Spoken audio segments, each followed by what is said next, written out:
continue, we were discussing chapter accounting equation. Today we will proceed to next.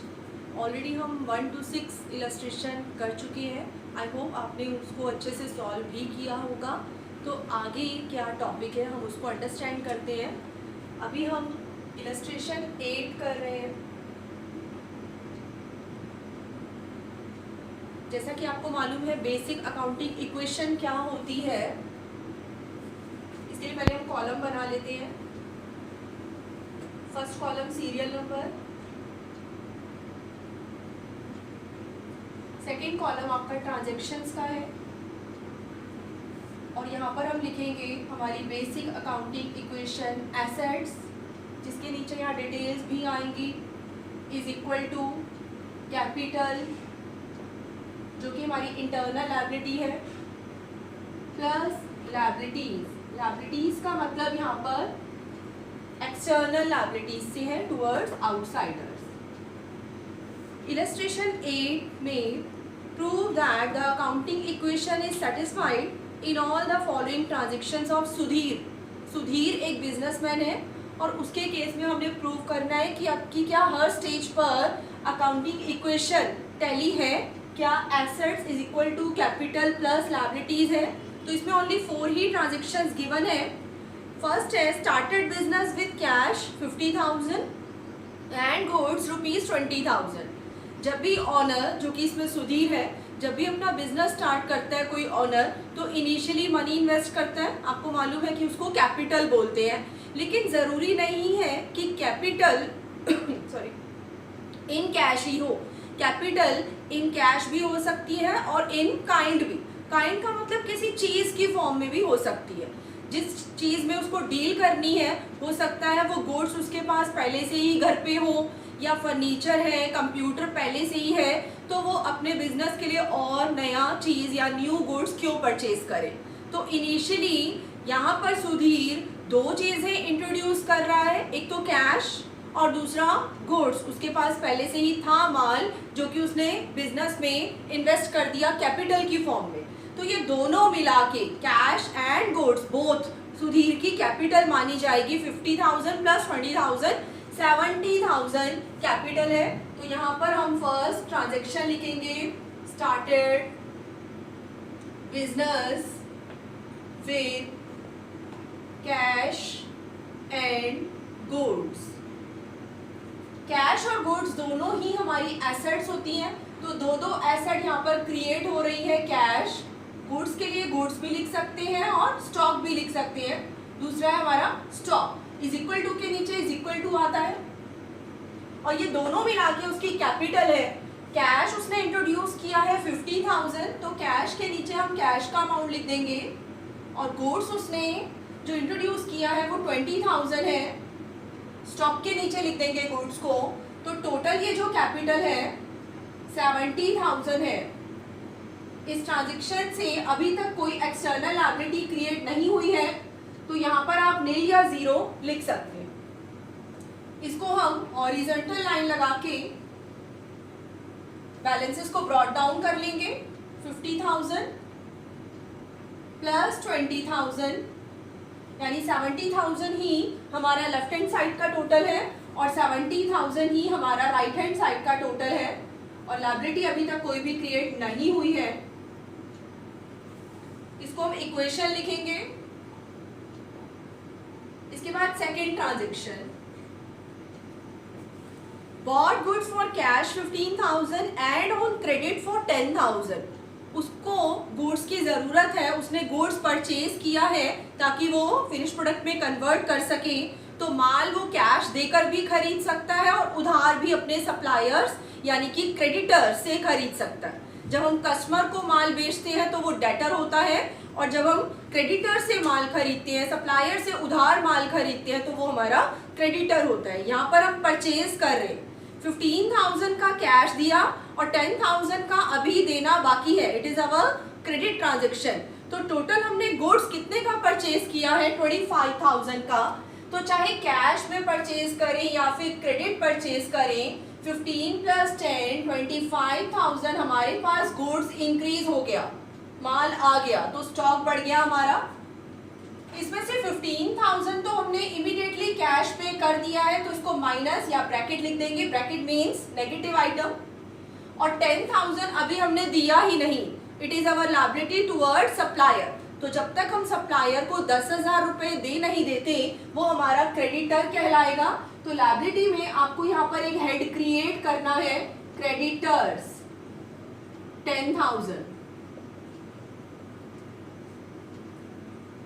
Is equal to के नीचे is equal to क्या जो हमने goods purchase किया either in cash और in credit, क्या इससे कैपिटल अफेक्टेड हुई या ऑनर की? नो, नील। हॉरिजॉन्टल लाइन लगाएंगे और अब हमारी न्यू इक्वेशन क्या बन जाएगी उसको लिखेंगे। उससे पहले यहाँ पर ट्रांजेक्शन लिख देते हैं, goods purchased for cash and credit both. तो जो कैश था 50 माइनस 15,000, अब 35,000 कैश अवेलेबल है बिजनेस में। गुड्स पहले से ही था 20,000 वो घर से लाया, 25,000 का और परचेज किया तो अब टोटल गुड्स है 45,000। यहाँ पर 70,000 कैपिटल के और 10,000 एक external liability towards creditor create हो गई है। तो इस स्टेज पर हम दोनों साइड का टोटल टैली करेंगे, चेक करेंगे। 80,000 यहाँ पर भी है और 80,000 यहाँ पर भी है। उसके बाद थर्ड ट्रांजेक्शन को ध्यान से समझें क्योंकि इसमें पॉइंट आया है सेल के बारे में। Goods costing, costing word is mention here. 24,000 की कॉस्ट का गुड्स हमने सोल्ड किया है और उस पर प्रॉफिट मार्जिन ऐड करें। प्रॉफिट 10%, 20%, 30% कुछ भी हो सकता है। यहाँ पर जो प्रॉफिट की परसेंटेज है दैट इज 33 एंड 1/3%। तो जहां पर भी ये वर्ड आ जाता है 33 एंड 1/3%, तो इस पूरे का मतलब 1/3 होता है। ठीक है, इस पूरे का मतलब 1/3 होता है क्योंकि 99 प्लस 1 100/3 इंटू 1/100। ठीक है, तो जब भी ये आ जाए तो आपको कंफ्यूज नहीं होना, ये हमारा 1/3 है।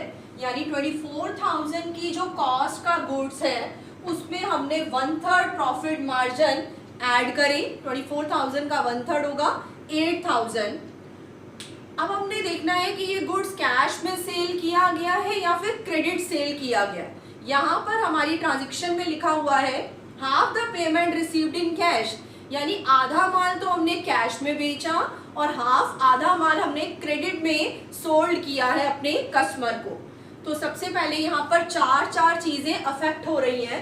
सबसे पहले जब भी गुड्स परचेज करेंगे तो स्टॉक में प्लस, और जब भी हम गुड्स सेल करेंगे चाहे कैश हो या फिर क्रेडिट, स्टॉक में से माइनस। ये हमेशा कॉस्ट प्राइस पर चलता है, कॉस्ट प्राइस पर ही माल आता है और कॉस्ट प्राइस पर ही माल जाएगा। तो आपका 24,000 मैं यहाँ लिख भी देती हूँ कि this is our cost price.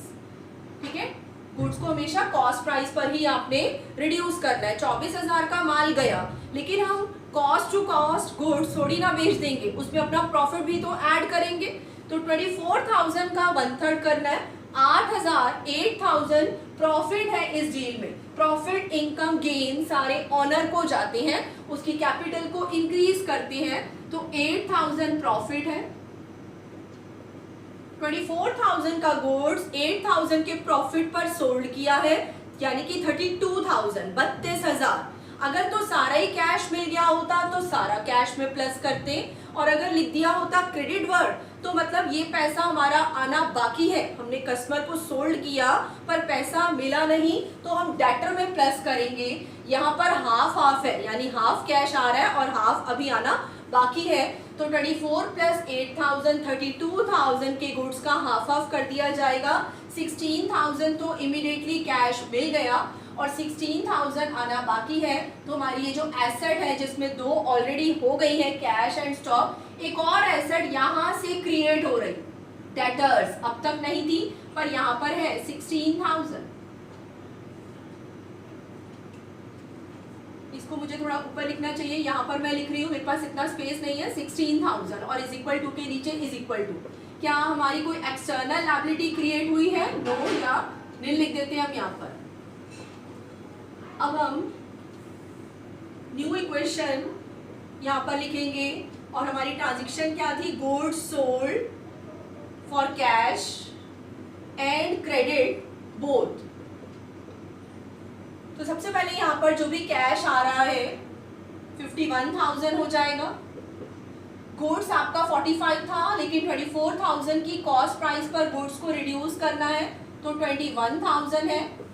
Debtors जो कि इससे पहले नहीं थे यहाँ पर ऐड हो गए 16,000 इज इक्वल टू के नीचे इज इक्वल टू कैपिटल 70,000, 70,000 में 8,000 का प्रॉफिट ऐड हो गया 78,000, और जो हमारे एक्सटर्नल क्रेडिटर्स थे 10,000 वो एज इट इज चल रहे हैं, उसमें कोई चेंज नहीं हुआ।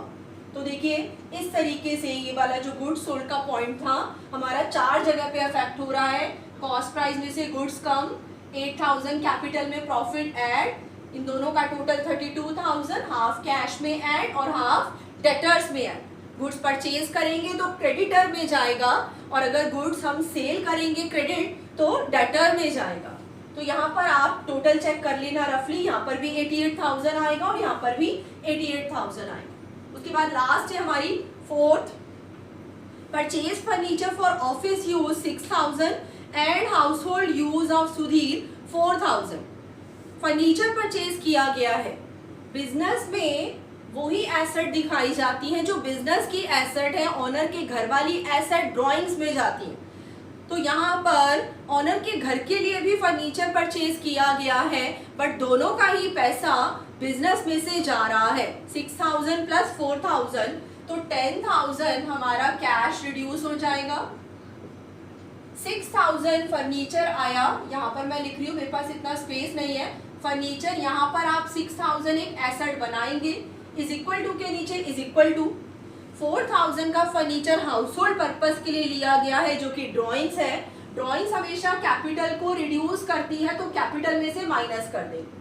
तो देखिए लास्ट वाली ट्रांजेक्शन का इफेक्ट इन 3 जगह पर होगा। 6,000 का फर्नीचर बिजनेस की एक टेंजिबल एसेट बन गई, टोटल कैश हमारा 10,000 रिड्यूस हो गया, और 4,000 ड्राइंग्स है जो कि ऑनर से हमने वापस लेना है, अभी उसकी कैपिटल को हमने रिड्यूस कर दिया। तो इस तरीके से जो भी लास्ट में टोटल आएगा that is our final equation. इसके बाद इलस्ट्रेशन 7 और 8 ऐसे ही है। तो आज का जो टॉपिक है आपको 7 to 13 सम करने हैं। पहले अच्छे से इलस्ट्रेशन रिवाइज करनी है आपको, और फिर उसके बाद सिर्फ एक्सरसाइज क्वेश्चन ही कॉपी में सॉल्व करनी है। मैं यहाँ पर लिख भी रही हूँ 7 to 13। 7 और 8 सम इसी टाइप के हैं। 8th इलस्ट्रेशन मैंने आपको समझा दी है, अब आप एक्सरसाइज ट्राई करिएगा। इसके बाद छोटे छोटे सम है 9, 10, 11, 12 और 13। तो इलस्ट्रेशन 9 जैसे कि एक बहुत छोटा सा ही सम है कि अगर क्वेश्चन में कैपिटल गिवन है 1 लाख और आउटसाइड लायबिलिटी गिवन है 60,000, तो वो बोल रहे हैं एसेट निकालो।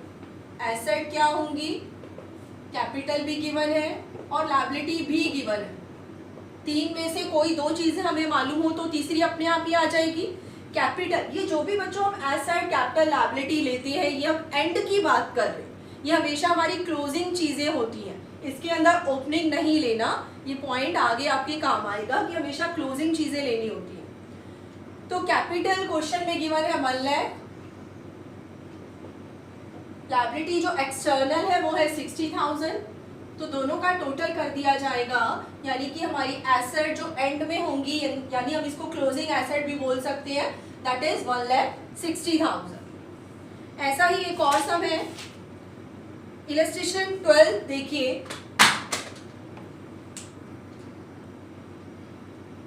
इलस्ट्रेशन 12 जिसके 2 पार्ट्स हैं। सुरेंद्र मोहन जो कि ऑनर का नाम है, उसने बिजनेस स्टार्ट किया 1 अप्रैल 11, तो उसका फाइनेंशियल ईयर 1 अप्रैल 11 से स्टार्ट हुआ और एंड कब होगा, 31 मार्च 12 को होगा। तो 1 अप्रैल 11 को जब उसने बिजनेस शुरू किया तो उसकी स्टार्टिंग की कैपिटल गिवन है 7,50,000, ये उसकी ओपनिंग कैपिटल है बच्चों, ओपनिंग कैपिटल 7,50,000। जबकि अभी जो हमने बेसिक अकाउंटिंग क्वेश्चन सीखी थी उसमें सारी चीजें कौन सी लेनी होती है, क्लोजिंग, यानी कैपिटल भी कौन सी हमें चाहिए, क्लोजिंग। अभी यहाँ ओपनिंग गिवन है। उसने एक लोन लिया था 2 लाख का पंजाब नेशनल बैंक से। किसी भी आउटसाइड पार्टी को जब हमने पैसा देना हो तो वो हमारी लायबिलिटी में आता है। उसने लोन या बोरो किया है 2 लाख का, ये लायबिलिटी है। 31 मार्च को उसकी एसेट्स गिवन है 15 लाख एसेट का क्लोजिंग बैलेंस गिवन है, हमारी बेसिक अकाउंटिंग इक्वेशन है assets is equal to capital plus liability, यानी सब कुछ क्लोजिंग होना चाहिए, ये भी क्लोजिंग, ये भी क्लोजिंग, ये भी क्लोजिंग, इसमें कोई भी ओपनिंग नहीं होना चाहिए। एसेट का क्लोजिंग गिवन है और हमें बोला है कि उसकी क्लोजिंग कैपिटल भी निकालो और प्रॉफिट भी निकालो। तो यहाँ पर सबसे पहले हम क्लोजिंग एसेट्स और क्लोजिंग लायबिलिटी, लोन जो उसने लिया है 2 लाख का वो शुरू से लेकर एंड तक चलता रहा, जो उसने बोरो किया है शुरू में भी 2 लाख था, उसने ना कोई और लोन लिया ना कोई दिया, तो एंड में भी लोन का बैलेंस क्या है 2 लाख है। हमसे पूछा है कैपिटल निकालो और प्रॉफिट निकालो, तो पहले हम क्लोजिंग कैपिटल निकालेंगे, क्लोजिंग एसेट्स में से क्लोजिंग लायबिलिटी, ठीक है, ये आपकी बेसिक अकाउंटिंग इक्वेशन है, इसमें से कोई भी चीज अगर आपको निकालनी है तो आप इसको अकॉर्डिंगली एडजस्ट कर लेंगे। हमें 2 चीजें यहाँ पर क्लियरली पता चल गई हैं, closing asset is given in the question 15 lakh और क्लोजिंग लायबिलिटी जो उसने बोरो किया था, लोन लिया था 2 लाख, तो उसकी क्लोजिंग कैपिटल कितनी आई 13 लाख आ गई, यानी कि उसको बिजनेस के एंड में, उसकी बिजनेस के करंट ईयर के एंड में कितनी कैपिटल पड़ी हुई है 13 लाख। ये हमारा फर्स्ट आंसर है। एक और आंसर हमसे पूछा गया है प्रॉफिट भी निकालो। प्रॉफिट क्या होता है, कैपिटल शुरू में जितनी थी अगर एंड में ज्यादा हो जाए तो ये सारा प्रोप्राइटर ने प्रॉफिट अर्न किया, यानी कि प्रॉफिट के लिए फॉर्मूला होता है closing capital minus opening capital.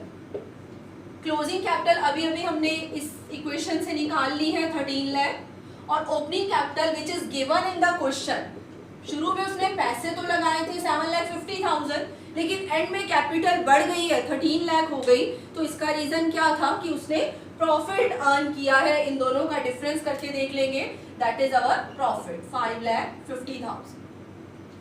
इसी क्वेश्चन के बी पार्ट पर आते हैं।